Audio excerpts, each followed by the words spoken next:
This episode of Manage Smarter is presented by Sales Fuel Coach, our adaptive sales coaching featuring 5-minute quick coaching personalized to each sales rep. Learn more about Sales Fuel Coach at salesfuel.com. Welcome to the Manage Smarter podcast with hosts C. Lee Smith and Audrey Strong.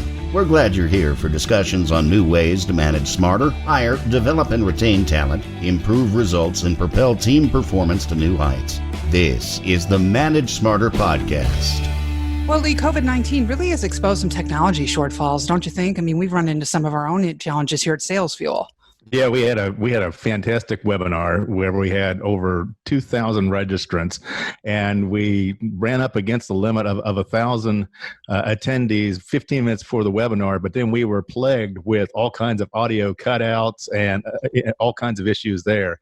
And that's just one example of some of the things that people have been experiencing the past few weeks. That's right. Welcome to Manage Smarter, everyone. I'm Audrey Strong, Vice President of Communications here at Sales Fuel, and I'm C. Lee Smith, the President and CEO of Sales Fuel. And that is why we got Sam Schutte up early in the morning, because we are on Zoom recording this early before sort of the platform gets maxed out and we get a bunch of audio dropouts. Hi, Sam. Hi, how are you doing? Thanks for getting up with us. So far, so good. Yeah, very good, sir. Sam Schutte, CEO of Unstoppable Software, the company's software development services as a development partner.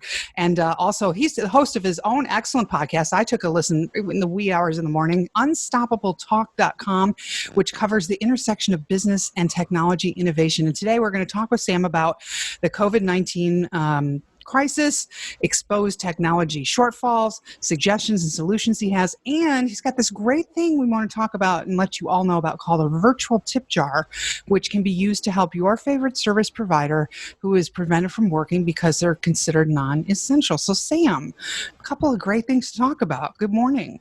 Yeah, good morning. Thanks for having me. So let's talk. Go ahead. No, I was going to just, what are some of the technology shortfalls that you've encountered, your clients have encountered over the past few weeks? Yeah, so I've been talking to really all my clients in the last couple of weeks as they've been sort of struggling and dealing with all this, of course. And obviously, there's some pretty basic ones, such as not really having enough VPN accounts or VPN bandwidth. Most of the time when you set up a VPN at a company, you don't have, enough for all 300 people to be on at one time, usually, right? VPN is virtual private network.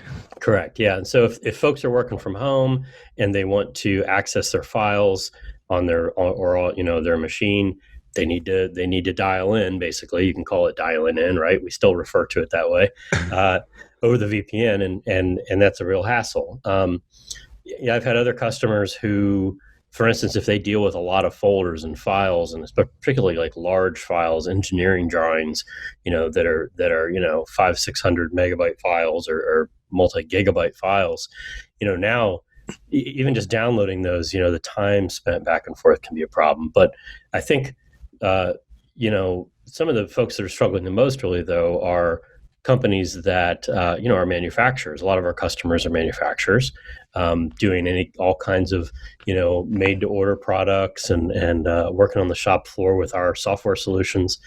And when they have to have some of their workers at home and then figure out, well, how do those people at home still manage, oversee, and work with people that are on the shop floor, because they can't manufacture, say, adhesives or something if they're not on the shop floor.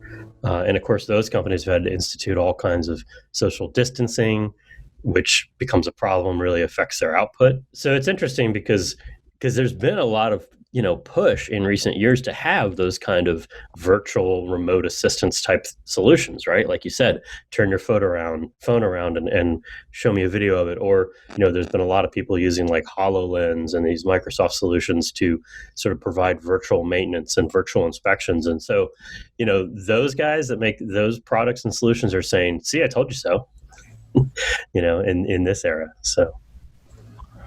Do you think that this is a lesson to be learned, people that got caught flat-footed? Is that the right term? You say, really, you need to invest for the longer term, and we may not be out of this virus situation for now. They're saying if there's no vaccine, a couple of years. So investing in larger VPNs and other pieces of equipment that are vital you should probably, even if you don't have the money to spend, think about spending it. Yeah, I mean, I don't know that we can really blame anybody, in the business world for being caught flat-footed, because I don't think anybody expected that, all 350 of their employees overnight would need to work remotely, right? Right. But it will be interesting. I think what they're going to have to invest in, faster internet connections. I mean, even just something simple like, do all your employees have a cell phone to use that they're not running up their burning up their personal data, and so it'll be interesting on the other side of this, once that investment has been made, how much of it sticks around. I have one customer that they have been, for the last 2 years, very actively on this relocation campaign to take their 10 or 12 corporate offices they have across the US and merge them all into one location. And then this happened, and there are those who are saying, well, now we're all working remotely. Why do we, this seems to work okay. Why do we need to move, right? And what are the cost savings of not actually making those people move, right? So, we'll see how that pans out, but it has introduced a new wrinkle that, at least from a sort of like efficiency and sort of the popularity of remote work, even after we have a vaccine and stuff, I think will have some impacts and long-lasting change. Let's say that you want to install some cameras on the shop floor or something like that, so to be able to keep an eye on things remotely. How do you deal with some of the employees then who might be a little, for lack of a better word, paranoid or whatever? Say, it's so-and-so, that they've got this camera and they're listening into our conversations and everything like that. How do you go about reassuring them about, when that camera is going to be used, when it's not going to be used, and what it's going to be used for? Yeah, that's a good question. I've had customers, talk about that and bring that up before, particularly because a lot of the reasons you see cameras on, factory shop floors and stuff nowadays is because we're using, visual recognition and AI and stuff, not to watch the employees per se, though some companies do that, but more to watch the assembly line and count things and take pictures of, say, a batch area and determine if how full it is or how efficient it's running, right? All this sort of intelligence. And you do hear from people like, well, I don't want this thing watching me. I've heard some people say, like there can be union issues about that, because there's clauses and terms around union contracts and deals where, maybe they're not supposed to be monitored, for instance. So it definitely causes some complexity. And I mean, I think ultimately, obviously it's an honor system thing. And I mean, you can create policies and share those policies with your employees, but you sort of have to walk the talk. And the moment that you pull somebody in office and say, hey, we got a video here, you here smoking a cigarette where you shouldn't have been, now you've lost that trust. So it's a careful, you have to kind of carefully walk that edge. In terms of office workers, I know you talk a little bit about helping zero adopters or late adopters understand more about the early adopters and the techie geeks, as you say. Are there any programs or classes or things that you recommend for people to use this time to sort of get more aligned with the tech side of things, particularly since they're being forced to rely on it more given our current conditions that we're all working in? Yeah, that's a good question. I think there are, so one thing that a lot of my customers tend to struggle to understand sometimes is like what software even is. Like, what is software? What is programming? What are we talking about here? How do you do that? And there's a lot of great classes that are free on edX or even edX.com or even YouTube, where I think if folks have some downtime, it wouldn't be a bad thing. You can go and download a free copy of a lot of, any development environment, Microsoft Visual Studio. If you've got a Mac, Xcode is free, and just do a very basic walkthrough course of, okay, I'm going to make a little program. And I think even just that little bit of understanding can help people sort of get it of what we're talking about when we talk about code and all these things. So that's one idea.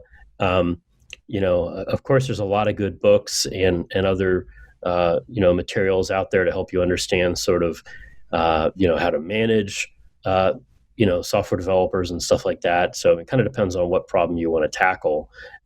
Sure. But I think, if it's something that's totally outside your field, it also can be something kind of energizing and new to take up. Like, I'm going to go learn how to write an iPhone app. Like it's totally doable. It's not impossible. You just have to find the right walkthrough tutorial to take you through step by step.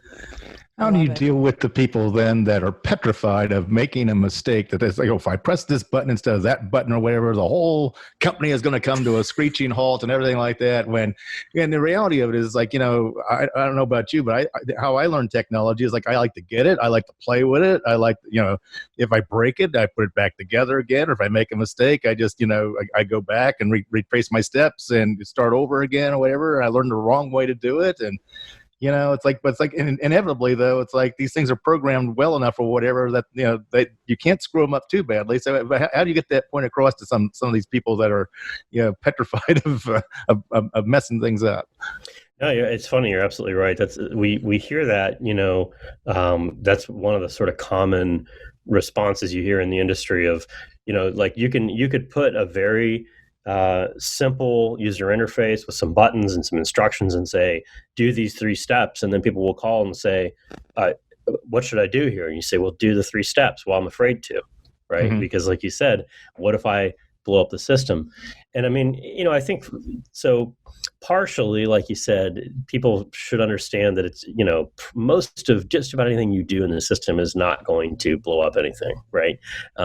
As long as it's not an incredibly poorly written piece of software, they're not going to put a button in there that just means that you delete the database. Launch nuclear codes. A big red button that flashes. Yeah, and I think people do have that idea that it's like, because they see in the movies, like you said, launch the missiles, phone. Right? Yeah, it doesn't really work that way, because the thing is there's always a backup, and worst case, if you delete something you shouldn't have, it could be restored. But I mean, I think it's a little bit like. I don't know. I mean, I think kind of getting people comfortable with it, providing them with the right training videos and such, so they see other people doing it and they're like, oh yeah, you just click that button. And but I guess it's also a little bit like the wording, like if you put a button in a piece of software that says permanently destroy this record, no one is going to click that until they call you and say, what do you mean permanently destroy, right? But if you say remove this record, that doesn't sound so bad, right? Mm-hmm. So it's a little bit of wording, and sometimes I think, techies and geeks are not necessarily the best about that, right? No, they're not great. Some of them are really much more about function rather than form, and they don't think about how things are worded. Or one of the things I hear repeatedly is like, well, that's a training issue. The trainer should teach people how to use the software. It's like, no, the software should be designed well enough where that it's intuitive, so that the person should just be able to look at it and have a pretty good idea how they should use this without a trainer. Yeah, and intuitiveness is a funny thing, because companies will say, "Hey, we want here's this piece of software. We want it to do 500 things, but we want it to be intuitive." Mm-hmm. And you can't have both. I mean, it's very, very hard to have both. And I think that's something that we sort of excel at is because we've built a lot of systems for sort of shop floor workers, nurses in hospitals, folks that don't have time they don't have time to sit there and figure out the software, because it's supporting what they do, but it is not what they do, right? They're not a data entry person. They're trying to take care of a patient, or they're trying to manufacture a widget.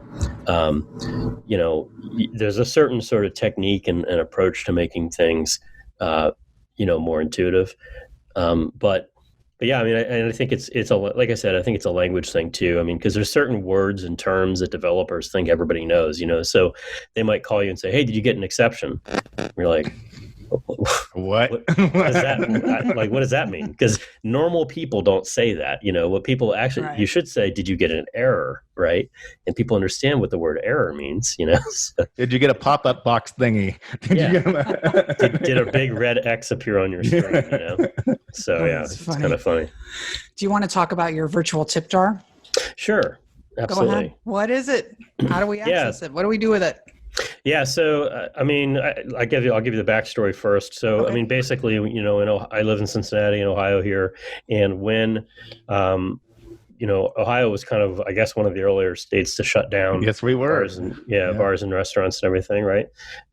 Which were all very, I think, sounds like Mike DeWine is extremely popular right now in Ohio, I think, because of that. But anyway, our governor. And so I was kind of, I don't know, it was kind of getting to me sitting here and watching all the statistics ramp up of infections and fatalities and all this sort of stuff. And I just kind of wanted to do something. And so I initially had the idea of, some way that maybe you could try to support, these folks who were getting laid off. And I found someone in Pittsburgh had the idea to sort of roll out a system using Google spreadsheets to sort of do that. And the idea was basically allow people to enter their Venmo and their PayPal information, as well as the restaurant or place they worked.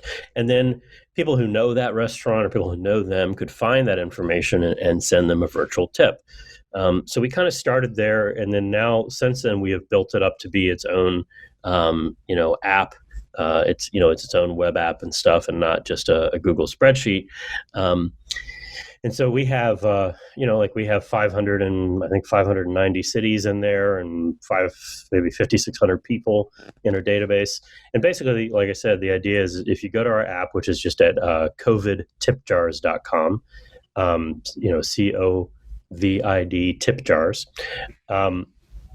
you can find your city, find a restaurant, or even we have hair salons in there. There you go. Musicians, Fantastic. all kinds of people, and what I've used it for personally. I kind of built this for myself initially, right? And what I've used it for is I'm like, oh, there's that bartender. I see him because you can see their picture when you look at their PayPal or their Venmo. Yeah, you may not know their name but you know the face. Yeah, and so you look at him and say, that's Freddie. I recognize him. So I'll send him $10 and say, hope you're doing okay, so and so forth. And I think there's a lot of people using the system to send those tips. We can't see that since it's done in Venmo. But so it's been very popular, and basically, what's also been pretty crazy about it is, we got the system out there, we got a couple thousand people in it, and then we got written up in the local newspaper here, the Cincinnati Enquirer. Then I got interviewed by all the local TV stations, and actually, I think it was the morning after the Enquirer article hit, I got an email from Good Morning America and ABC News. Neat. Right? And they ended up just doing articles on their websites. So, goodmorningamerica.com and abcnews.com. We didn't do a segment. But so it got written up there. And then, Food and Wine magazine, Self magazine. So there's a lot of different. Fantastic. And now Manage Smarter podcast. Look at you. Oh. Exactly. Oh, yeah, definitely A-list. Yeah. Yeah, no, totally. And so we've gotten some great exposure, and it's interesting because it's also an interesting marketing lesson to me. You all are in sales and marketing and stuff, I'm sure, obviously, and it's like, well, if you have a company that what we do is either boring or mysterious or unknown to most of the public. So, we write code. What does that mean? What is code, right? How do you promote it? How do you raise awareness and exposure? Because if I had emailed ABC News and said, hey, will you write up an article on my software development company in Cincinnati? There's really not a whole lot there for them to chew on, right? What would they what's interesting about that to the broader public? Whereas, trying to, raise, both help people and raise awareness of your brand at the same time by using your skills and talents and stuff, it's sort of is a twofer, I guess. And it's something that people are interested in. So it's really opened my eyes up to the potential for that sort of social good, brand awareness. Sure. I think it's wonderful. And I think it's great that you got all that coverage, because that just means that it's going to perpetuate itself more and more. So I encourage everybody to donate. Do you want to talk a little bit about the podcast before we wrap up? Sure. Yeah. So our podcast is called Unstoppable Talk. You can get to it at unstoppabletalk.com, or just if you go to unstoppablesoftware.com, it's linked from there. But basically, and you all know firsthand, of course, what I found is that with all the interest in podcasting and just sort of the tools and technology available, it was much easier for me to personally to produce high quality content by talking and recording it than it was for me to sit down and write a blog article. We've got probably 100 plus articles on our blog, and we've got maybe around 30 podcast episodes. And, our blog is like 8 years old and our podcast is 9 months old, and they get the same amount of traffic, right, to our website. So that's sort of telling, right? It's like, wow. And really the effort that it would have taken me to write another 100 blog articles is monumental compared to, doing a couple conversations. But it's really been, it's been a great learning experience because I've had to learn to be a good interviewer. And I listened to, and I kind of tried to copy from the best. I read a lot of, advice about, what types of questions to ask.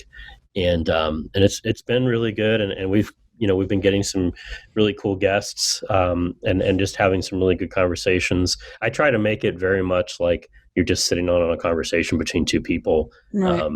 Eavesdropping sort of. So yeah, it's been great. And then I'm looking forward to doing more. Yeah. Well, and that's why we keep our show to 20 minutes and we're at 20 minutes. So that's a wrap. Just because, we want people to be able to walk the dog and listen to this, or, do the dishes or be in the car, although not so much right now. Yeah. The original plan was they could listen to it on your way to work, but oh well.